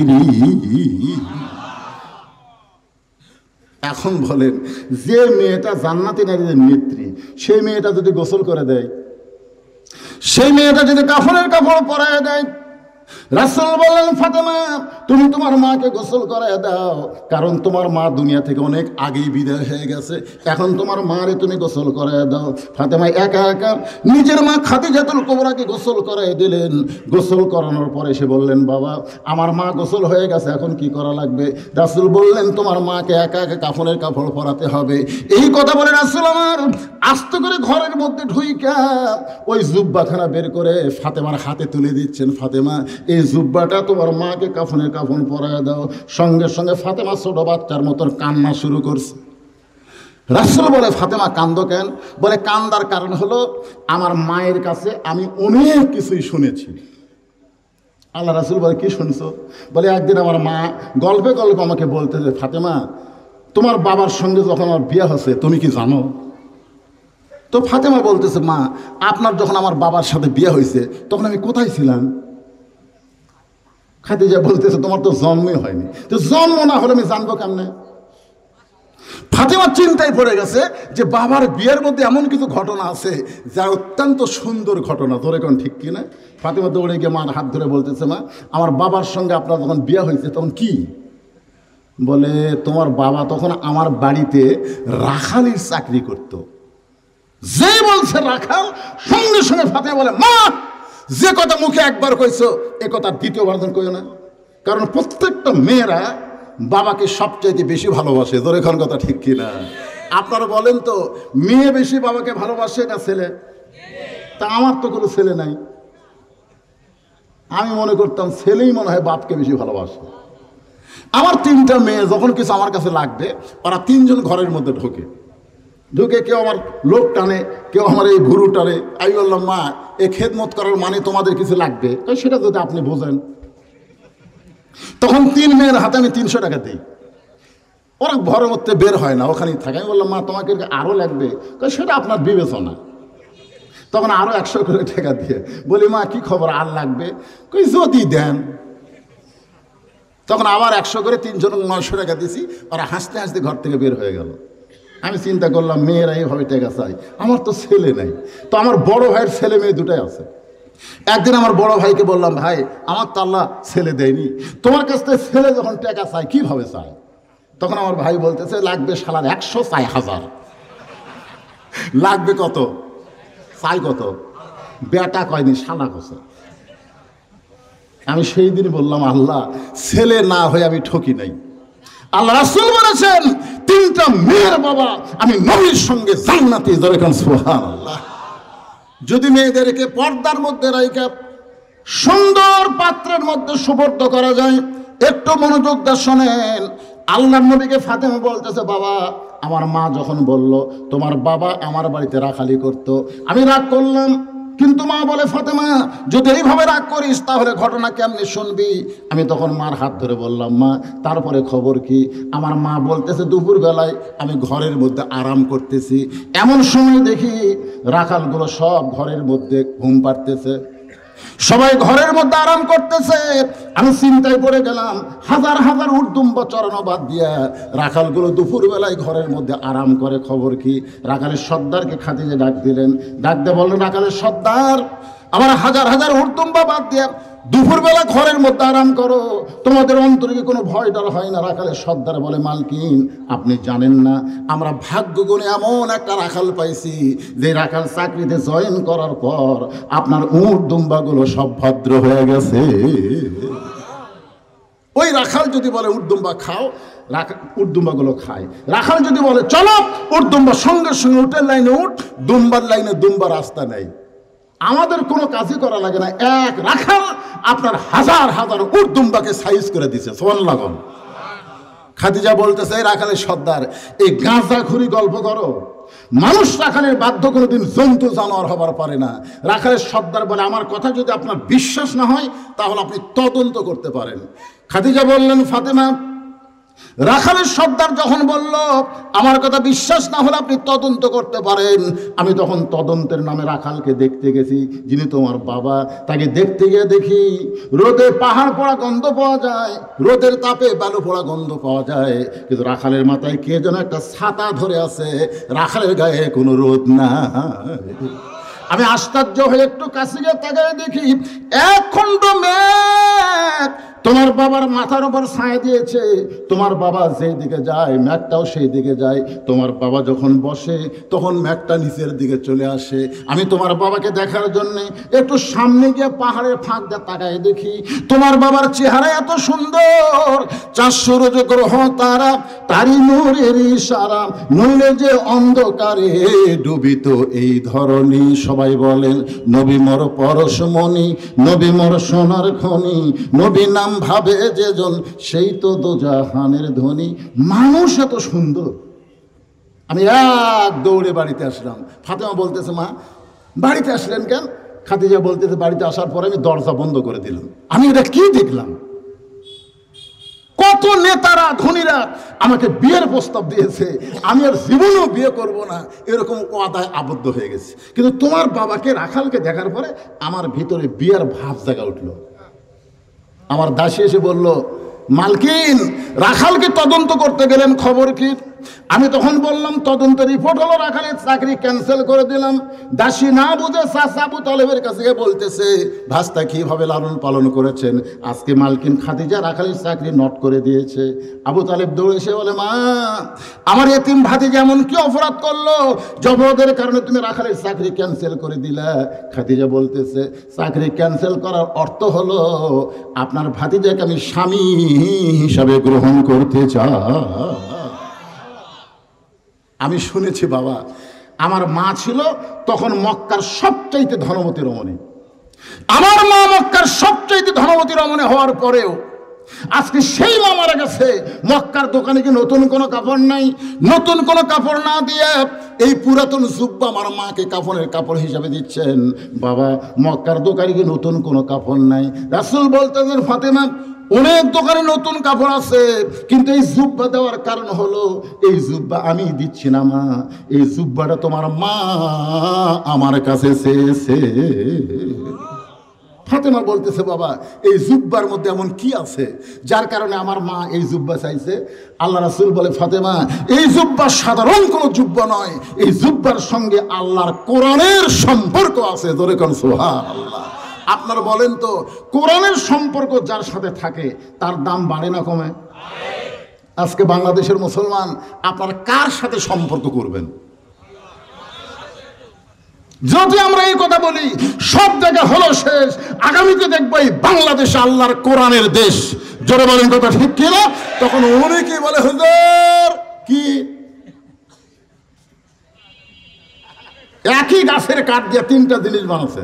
খুব খেয়াল করবেন, একটা খাট বানাচ্ছে, একটা সোফা বানাচ্ছে, সামান্য কাঠ বাঁচছে, ওই কাঠ দিয়ে একটা রেহাল বানাচ্ছে। একই গাছের কাঠ দিয়ে কয়টা বানাচ্ছে? একটা খাট, একটা সোফা আর একটা রেহাল। আপনারা এখন বলেন তো এই তিনটার মধ্যে দাম বেশি কার? রেহালের দাম বেশি।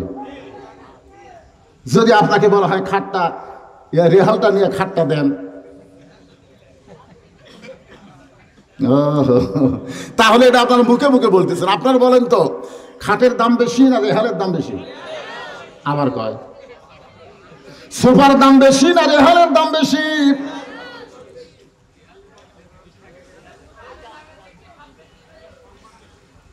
এইবারে একটা ভাই কে কইল এটা? না না, রেহালের দাম বেশি না। এই যে এই ভাই যেটা কইছে এটা হলো রাইট। খাটের দাম বেশি, সোফার দাম বেশি, আর রেহালের সম্মান বেশি। ধরে কোন কথা ঠিক কিনা? আপনারা মনে করেন জুম্মার দিনে আপনাদের এলাকায় একজন এমপি যাচ্ছে, যাওয়ার সময় চিন্তা করতেছে জুমার দিন, ভোটার আগে তো অনেক নামাজ পড়ছি, আজকে জুমার দিনে নামাজ না পড়লে জনগণ কি বলবে? এই মনে করে এমপি মসজিদের মধ্যে ঢুকছে। আপনার বলেন তো এমন কোনো মুসল্লি আছে যে বলবে এমপি সাহেব আপনি মেহরাবে যান? কোনো মুসল্লি বলবে? সমস্ত মুসল্লি কি বলবে? স্যার আপনি সামনে কাতারে দাঁড়ান, সামনে কাতারে বসেন। তখন জুমার দিনে মসজিদে একটা মেম্বার থাকে, ধরে বলেন কয়টা? ওই মেম্বার সে ইমাম বসে ইনকা আঙ্গুল লড়াচ্ছে আর ওয়াজ করতেছে, এমপি খালি বসতে শুনতেছে। তার মানে বোঝা গেল এমপির দাম বেশি, কিন্তু জায়গা মোতাবেক এমপির দাম কম, ইমামের সম্মান বেশি। ধরে কোন কথা ঠিক কিনা? কিছুক্ষণ পরে যখন মুয়াজ্জিন আকামত দেয় তখন আপনারা বলেন তো মেহরাবের মধ্যে কে যাবে? কথা কান, ইমাম যাবি না এমপি যাবে? আরো ধরে কান, এমপির কি বেশি? দাম বেশি। ধরে কান কি বেশি? কিন্তু ইমামের কি বেশি? সম্মান বেশি। ইমাম আগে যায় চিন্তা করতেছে এই এমপি ঘুম মারা খায়, টেকা মারা খায়, পেট যে বড় করছে, আজকে রুকুর মধ্যে এমপিকে আমি সাইজ করবো। আপনারা বলেন তো যার পেট বড় আর নামাজের মধ্যে কোন জাকাত কষ্ট হয়? ও পেট বড়ালার কাছে আপনার পড়েননি।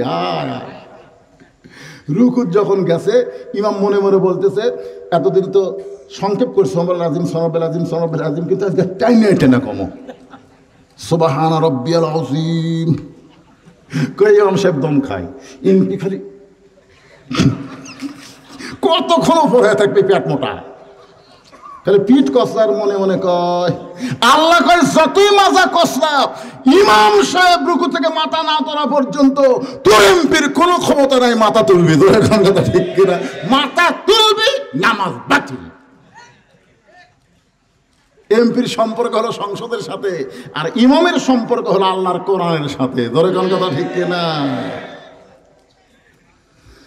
একই গাছের কাঠ দিয়ে খাট বানাইছে, সোফা বানাইছে, সামান্য কাঠ বানাইছে, সেই কাঠ দিয়ে রেহাল বানাইছে। ওই রেহালের উপর আল্লাহর কোরআন রাখে। একদিন কোরআন এরকম লেওয়ার সময় দেখেন, আমাদের খেয়াল করেন, কোরআনটা লেওয়ার সময় হঠাৎ রেহাল পায়ের ওপর পড়ছে। যেই পায়ের ওপর পড়ছে ওকে একটু লাগিয়েছে, ওই লাগার থেকে খেয়াল করেনি। রেহাল যে পায়ের কাছে পড়ছে, ওই রেহাল তোরা 3 বার চুমা খাচ্ছে। রেহাল বলে কেরে খাট, আমি সামান্য পায়ের কাছে পড়ছি, আমাকে 3 বার চুমা খায়, তোর কে খবর কি? এই সোফা তোর খবর কি? খাট বলতেছে ভাই আমাকে লাক্তানের জন্য বানাছে ভাই। শোভা বলতেছে আমার উপর যখন বসে পাও তুলে বসে। রেহাল বলতেছে দেখ তোদের উপর পা তুলা বসে আর আমাকে পায়ের কাছে বললে চুমা খায়, কারণ কি? খাট আর শোভা বলতেছে আমাদের সাথে হলো মানুষের সম্পর্ক আর তোমার সাথে হলো আল্লাহর কোরআনের সম্পর্ক। একটা কোরআনের সম্পর্ক রাখার কারণে রেহালের দাম যদি বেড়ে যায়, সেই কোরআনের সাথে মুসলমান হিসেবে আমাদের সম্পর্ক করার দরকার আছে না নাই? কারা কারা আল্লাহর কোরআনের সঙ্গে সম্পর্ক করবেন? দুই হাত তুলে আমার আল্লাহকে দেখায় দেন। আল কোরআনের আলো সংসদে জালো, কোরআন হাদিস যেখানে দুনিয়ার মুসলমান লিল্লাহে তাকবীর। আমি এক নেতা আমাকে বলতেছে হুজুর আপনারা ওয়াজ করবেন রাজনীতি করেন কেন? আমি তখন তাকে বললাম ভাই আপনি কোন দল করেন? তখন একটা দলের নাম করলো। আমি বললাম ওই যে মসজিদ, আপনি বলেন তো মসজিদ কার ঘর? তখন বলতেছে মসজিদ আল্লাহর ঘর। মাইকের সাউন্ড এরকম হলো কেন হঠাৎ? আমি আওয়ামী লীগের এক নেতাকে বললাম মসজিদ কার ঘর? আল্লাহর। বিএনপির নেতা মসজিদ আল্লাহর ঘর, জাতীয় পার্টি মসজিদ আল্লাহর ঘর, জামাত মসজিদ আল্লাহর ঘর, পীর মুরিদি মসজিদ আল্লাহর ঘর। আপনারা বলেন তো সমস্ত দলের মুসলমান মসজিদকে আল্লাহর ঘর বলার পরে মসজিদের মধ্যে কোনো সাধারণ রাজনীতি চলে? একমাত্র নীতি চলবে কার? যদি মসজিদের নেতা 4 রাকাত আসরের নামাজের 3 রাকাতে বসে, মসজিদের ইমাম সাহেব দাওরা পাস ডবল টাইটেল পাস, ওই এতদিন 4 রাকাতে 2 বার বসেছে, একটা হলো 2 রাকাত পর, একটা হলো 4 রাকাত পর, কিন্তু আজকে হঠাৎ 2 রাকাতেও বসেছে 3 রাকাতেও বসে গেছে। এখন সামনে কাতারের মুসল্লিরা মনে করতেছে ঠিকই আছে, মানে ওর নামাজের মধ্যে খেয়াল নেই, কিন্তু দ্বিতীয় কাতারের এক অটো ভ্যান চলায় ই চিন্তা করে কি আসরের নামাজের বৈঠক 2 রাকাত আর 4 রাকাত, তাহলে হুজুর 3 রাকাতে বসলো। আল্লাহু আকবার। যে আল্লাহ আকবার কইছে ইমাম মনে মনে কইতে যতই তকবীর দে, যতই লোকমা দে, 41 সালের আগে আমি ওট মো না, এই মনে করে নেতা যদি বসাই থাকে, আপনার মসজিদের মুসল্লি কার পক্ষে যাবেন? নেতার পক্ষে না ভ্যানালার পক্ষে? কেন? কারণ মসজিদ কার ঘর? মসজিদের মধ্যে আইন চলবে কার? আজকে আপনার সব দলের মুসলমান বলেন তো মসজিদ যদি আল্লাহর হয় তাহলে বাংলাদেশ কার? এই জায়গাতে আমাদের সমস্যা, এই জায়গাতে আমাদের সমস্যা। মসজিদ আল্লাহ। ও যে দেখতেছেন হুজুর ওটা আমার, ওই সাইডে দেখতেছেন ওটা আমার ভাইয়ের, পিছন দিকে দেখতেছেন সব আমার, এই সাইডে যা দেখতেছেন আমার বাপসা স্যার, তো সবই যদি তোমাকে হয় আল্লাহ, তখন বলতে হুজুর আল্লাহটা দেখতে গেলে 2 মিনিট হাঁটা লাগবে। কয় মিনিট? এখন 2 মিনিট হাঁটা মসজিদের সামনে গিয়ে বলতে হুজুর এখানেও আল্লাহর কিছু ছিল না, কিন্তু আমার চাচা দয়া করে আল্লাহ 10 শতক দিছে, আমার চাচা দয়া করে আল্লাহ 10 শতক দান করছে, আর আমরা টাকা পয়সা দিয়ে আল্লাহ ঘর বানিয়ে দিছি। ফেরেশতারা বলতেছে আল্লাহ এই দেশের নাম কি, যেই দেশে তোমার কিছুই নাই, আর চাচা দিলে তোমার জায়গা হয়, আর এরা টাকা দিয়ে তোমার ঘর বানিয়ে দেয়, এই দেশের নাম কি? আল্লাহ বলে ওই দেশের নামই হলো বাংলাদেশ। ওই দেশে মসজিদ শুধু আল্লাহর, গোটা বাংলাদেশ আল্লাহর বিশ্বাস করে না। যেদিন কোরআন দিয়ে বাংলাদেশ চলবে সেদিন শুধু মসজিদ আল্লাহর হবে না, গোটা বাংলাদেশ আল্লাহর হয়ে যাবে। জোরে কোন কথা ঠিক? কারণ আল্লাহ কোরআনে বলেছেন তাবারাকাল্লাযী বিয়াদিহিল মুলকু ওয়া হুয়া আলা কুল্লি শাইইন কাদির। গোটা পৃথিবীর রাজত্ব কর্তৃত্ব মালিকানা কার হাতে? সমস্ত ক্ষমতার মালিক কে? জোরে বলেন মালিক কে? আল্লাহ রাসূল বললেন ফাতেমা এই জুব্বা সাধারণ কোনো জুব্বা নয় মা, এই জুব্বার সঙ্গে আল্লাহর কোরআনের সম্পর্ক আছে। গাড়ে হীরার মধ্যে 3.5 বছর সাধনা করার পরে আল্লাহ তাআলা আমার উপর কোরআনের 5টা আয়াত নাজিল করেছে। এই জুব্বা পরা অবস্থায় ফেরেশতা জিবরাইল আমার সঙ্গে কোলাকুলি করছে, সেই জন্য তোমার মা চাইছে ওই জুব্বাটা কাফনের কাপড় হিসাবে দিবেন, এই জুব্বাটা তুমি তোমার মাকে কাফনের কাপড় হিসাবে পরায় দাও।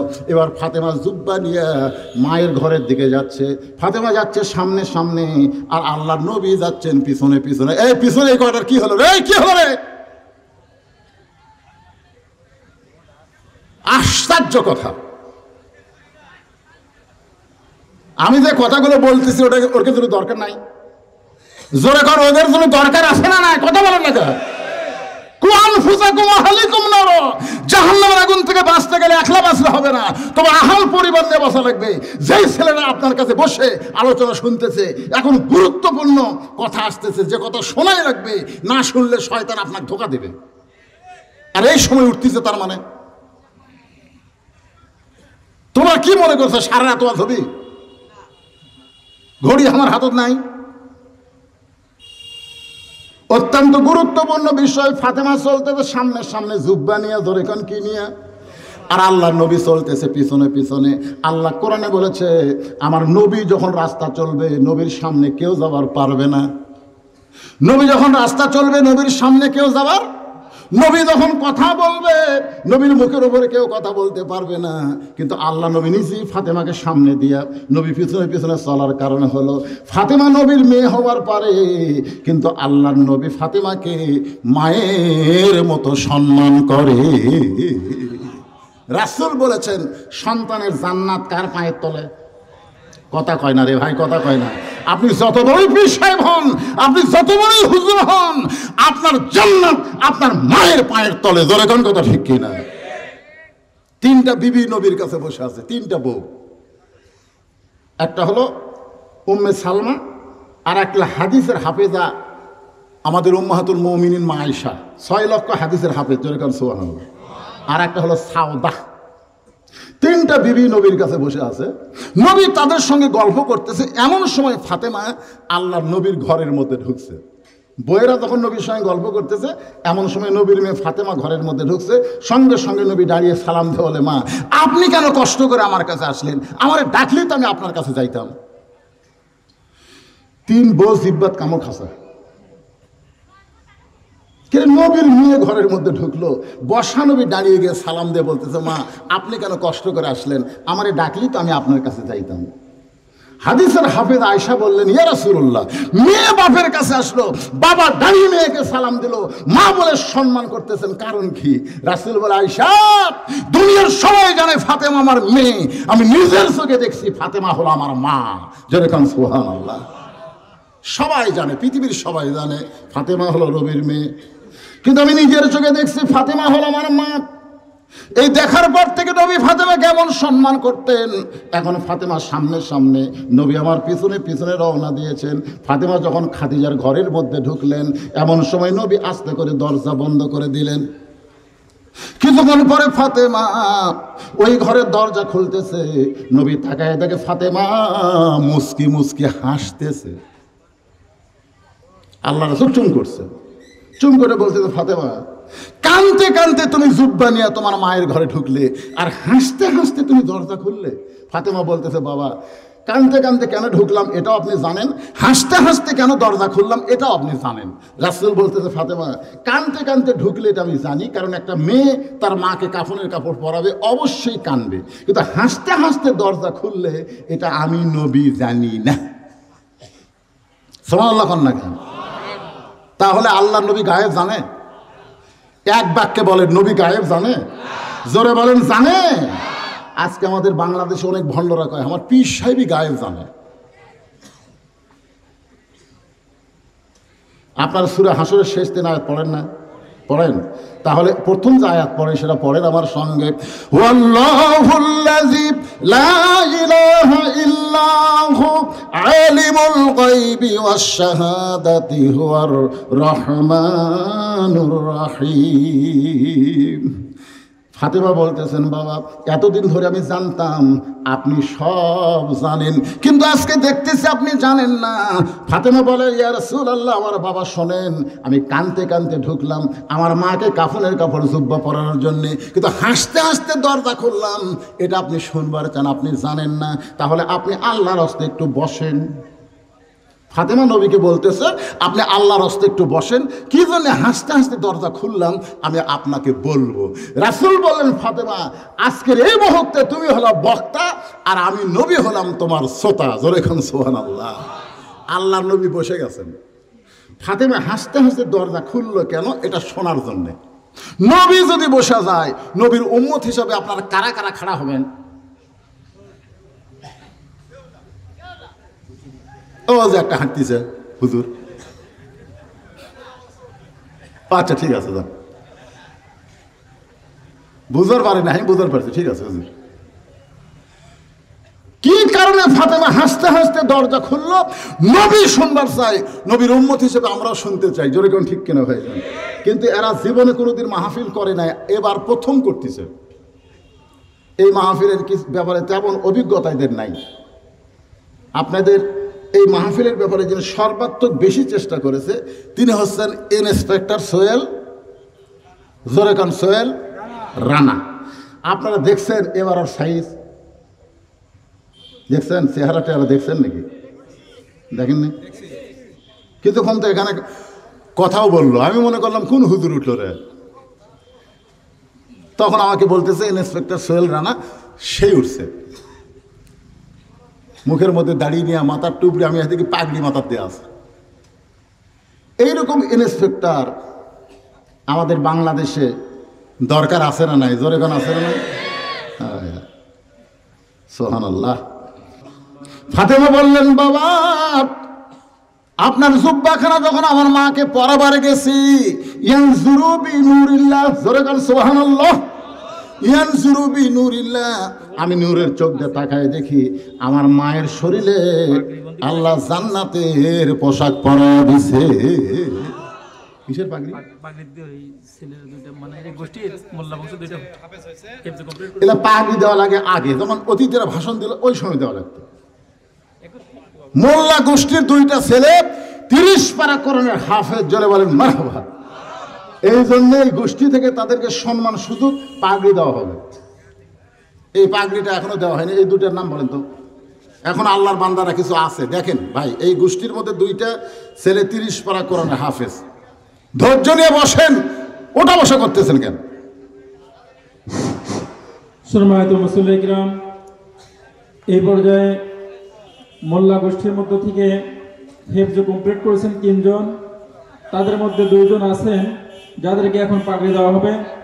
1 নম্বরে হাফেজ মোহাম্মদ মুস্তাকিম মোল্লা। হাফেজ মোহাম্মদ মুস্তাকিম মোল্লাকে আমি এখানে আসার জন্য আহ্বান করছি। কি মোল্লা? কোকিল মোল্লা।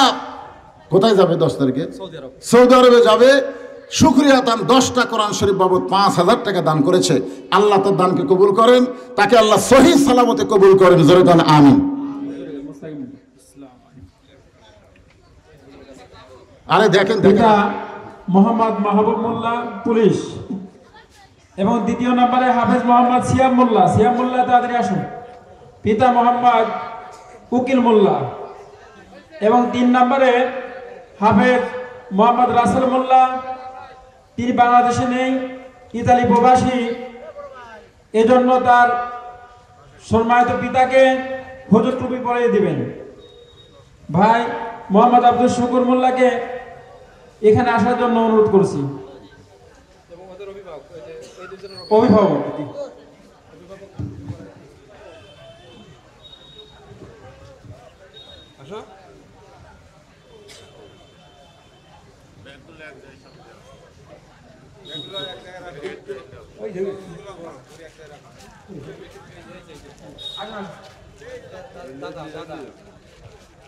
হাফেজের দাদা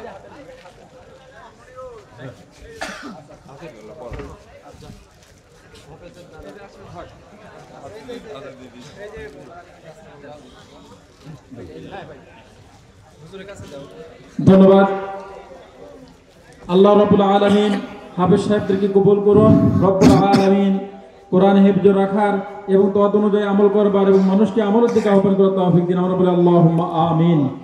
হুজুরকে কন্টিনিউ করার জন্য অনুরোধ করছি। সব উঠে চলে গেলেন, অন্তত হাফেজ সাহেবদের আপনারা দেখলেন না। কি পোড়া কপাল। নাজিম মেম্বার 10টা কোরআন শরীফ বাবদ 5000 টাকা দান করেছে। আল্লাহ তার দানকে কবুল করেন, সকলেই বলে আল্লাহুম্মা আমিন। আরে ভাই, যে কয়েকজন আছেন আপনার বসেন। এই মাহফিলের ভলেন্টিয়ারি নাকি 150 জন, তারা কুটিরে। এই মাহফিলের 150 জন ভলেন্টিয়ার। এই সময় তোমরা আসো তো, তোমরা বসো, সামনে বসো।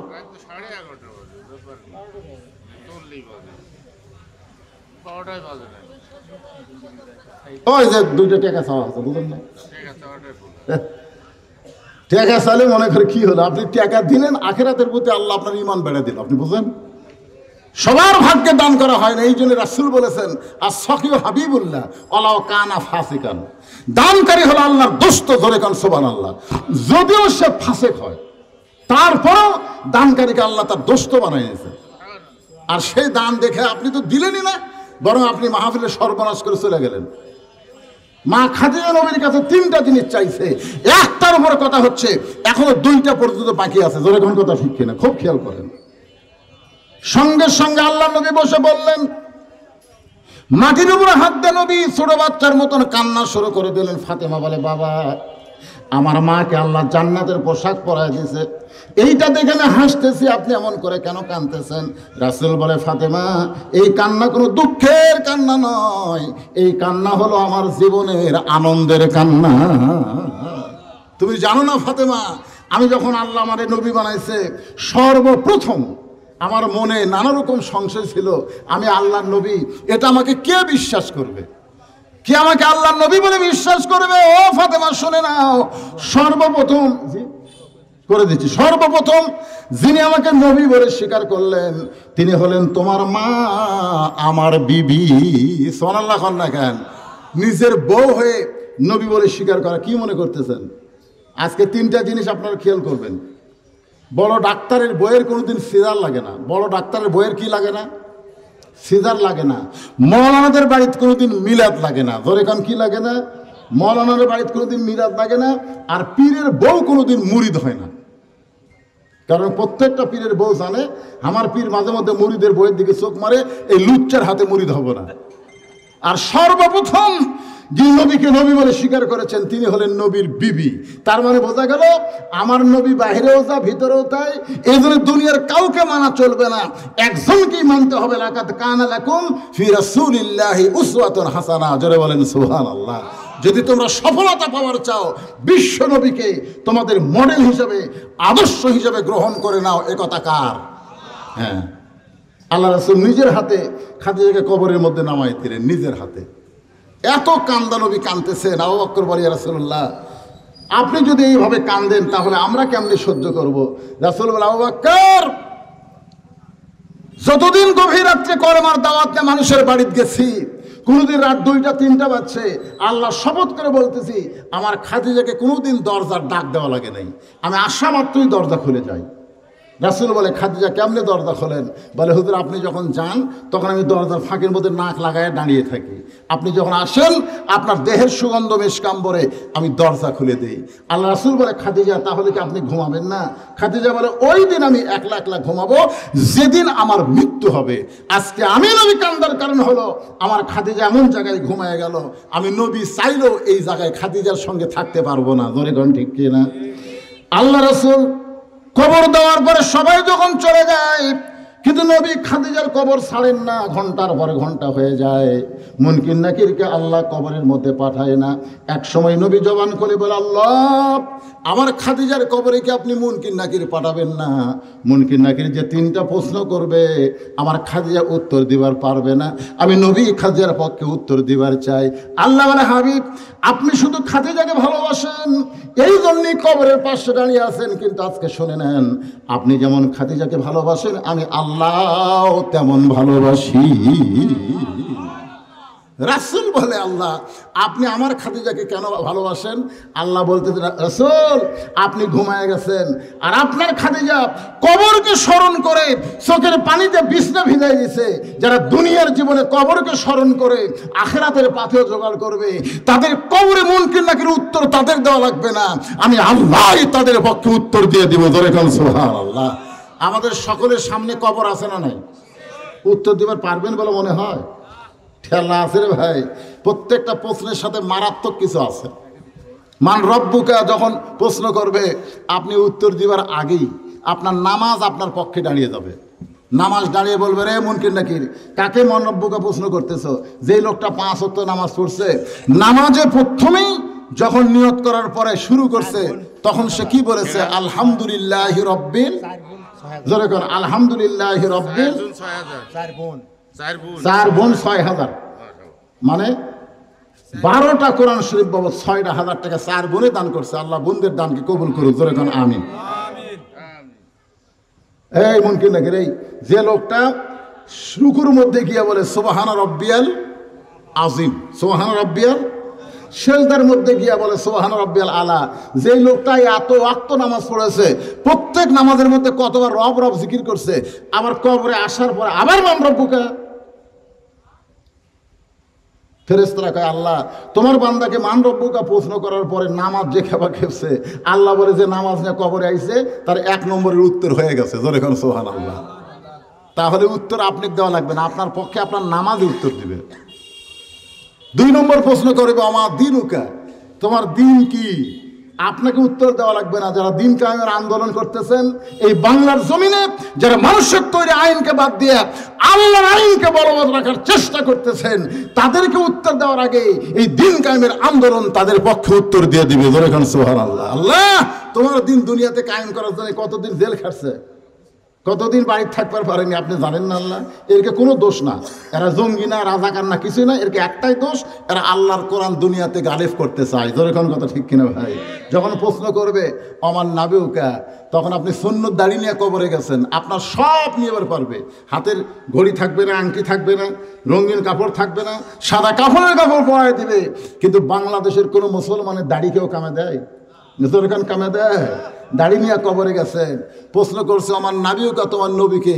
নবী দূর থেকে বলবে এমন কি নাকি? আমার সুন্নত দাড়ি নিয়ে যে ব্যক্তি কবরে আইছে, আমাকে নবী বলার আগে আমি নবী তাকে উম্মত বলে স্বীকার করে নিলাম। বলে কোন সুবহানাল্লাহ। নবীর এই সুন্নতগুলো, এই আদর্শগুলো আল্লাহ আমাদের মানার তৌফিক দিয়ে দেখ। সকলে বলে আমিন। সকলে হাত তুলে আল্লাহুম্মা আমিন। আল্লাহুম্মা আনতাস সালাম ওয়া মিনকাস সালাম তাবারাকতা ইয়া যাল জালালি ওয়াল ইকরাম। আয় আল্লাহ তাআলা, তোমার বান্দারা কঠিন গরমের মধ্যে আরামের বিছানা, ফ্যানের বাতাসকে বাদ দিয়া ঘন্টার পর ঘন্টা কোরআনের মাহফিলে বসে আলোচনা শোনার শেষে আমি গুনাহগারের সঙ্গে রহমতের দরজায় ফকির হয়ে দোকানা হাত তুলেছে।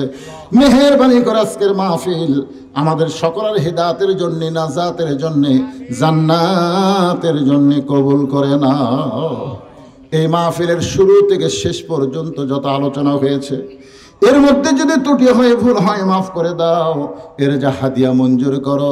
সোনার মদিনায় নবী পাকের রওজা মোবারকে আল্লাহ কবুল করে নাও। তামাম আম্বিয়ায়ে কেরাম, আসহাবে কেরাম, তাবিনে কেরাম, তাবা তাবিনে কেরাম, তামাম পৃথিবীর মাটির নিচে যত মুমিন মুমিনা শুয়ে আছে আল্লাহ সকলের আরওয়াহ পরে হাদিয়া কবুল করো। মাবুদ আমরা যারা হাত তুলেছি, আমাদের জনম দুখনি মা বাবা যাদের কবরে চলে গেছে, আল্লাহ মা বাবার কবরকে জান্নাতের টুকরা কবুল করে নাও। আমাদের দাদা দাদি, নানা নানা আত্মীয় স্বজন, শ্বশুর শাশুড়ি যাদের কবরে গেছে আল্লাহ কবরবাসীদের মাফ করে দাও। খাস করে মোল্লাবাড়ির গোরস্থানে যত মুর্দা শুয়ে আছে আল্লাহ সকলের কবরকে জান্নাতের টুকরা বানিয়ে দাও। আল্লাহ মসজিদের জন্য, মাদ্রাসার জন্য, গোরস্থানের জন্য জায়গা দিয়া আজকে সেই ব্যক্তি আর দুনিয়াতে নাই। আল্লাহ কবরস্থ হয়ে গেছে, তার সন্তান 4টাও কবরে চলে গেছে, তার নাতি নাতনিরা আজকে দুনিয়াতে আছে। আল্লাহ সব কবরগুলোকে জান্নাতের টুকরা হিসেবে কবুল করে নাও। মাবুদ কত মানুষের জানাজার নামাজ আমরা পড়েছি, এই 2 হাত দিয়ে কত কবরে আমরা মাটি দিয়েছি। একদিন আমরা সবাই মরে যাব। যেদিন আমাদের মৃত্যু হবে, দিনটা যেন জুমার দিন হয়, মাসটা যেন রমজান মাস হয়, ইমানের সাথে ইজ্জতের সাথে এ দুনিয়া থেকে যেন বিদায় নিতে পারে। আল্লাহ কবুল করো। আজকের মাহফিলের সম্মানিত সভাপতিকে আল্লাহ তুমি কবুল করো। আজকের মাহফিলের প্রধান অতিথি, বিশেষ অতিথিদের আল্লাহ তুমি কবুল করো। মেহমানদের কবুল করো, আলেম ওলামাদের কবুল করো, হাদিস সাহেবদের কবুল করো, মুরব্বীদের কবুল করো, যুবকদের কবুল করো, কচি কাঁচা বাচ্চাদের কবুল করো। আল্লাহ এই মাহফিলের ভলেন্টিয়ার যারা, সকলকে 5 ওয়াক্ত নামাজি কবুল করো। আমার সম্মানিতা মা বোনেরা, পর্দার অন্তরালে বসে বসে যারা ওয়াজ শুনেছে, আবেদা সালিহা পর্দানশী কবুল করে মা ফাতেমার চরিত্র দান করে দাও। আমার মতো অসুস্থ হয়ে যারা হাত তুলেছে আল্লাহ সবাইকে সুস্থতার নিয়ামত দান করে দাও। খাস করে ইন্সপেক্টর সোহেল রানাকে আল্লাহ তুমি কবুল করো। যে সুন্দর নবীর সুন্নাতের চেহারা তাকে দান করেছ, ইমানের নূর তাকে দান করে দাও। তার পরিবারের উপরে রহমত বরকত নাজিল করো। প্রত্যেক বছর এমন করে জান্নাতের বাগান যেন লাগাতে পারে, এমন ইমানি শক্তি মোল্লা ফাড়ার উপরে তুমি দান করে দাও। সুবহান রাব্বিকা রাব্বিল ইজ্জাতি আম্মা ইয়াসিফুন ওয়া সালামুন আলাল মুরসালিন আলহামদুলিল্লাহি রাব্বিল আলামিন। ওয়াজাল আখিরাতি কালিমাতুন ইনদাল মাউত। সকলে পড়েন লা ইলাহা ইল্লাল্লাহু মুহাম্মাদুর রাসূলুল্লাহ সাল্লাল্লাহু আলাইহি সাল্লাম। আসসালামু আলাইকুম ওয়া রাহমাতুল্লাহি ওয়া বারাকাতুহু।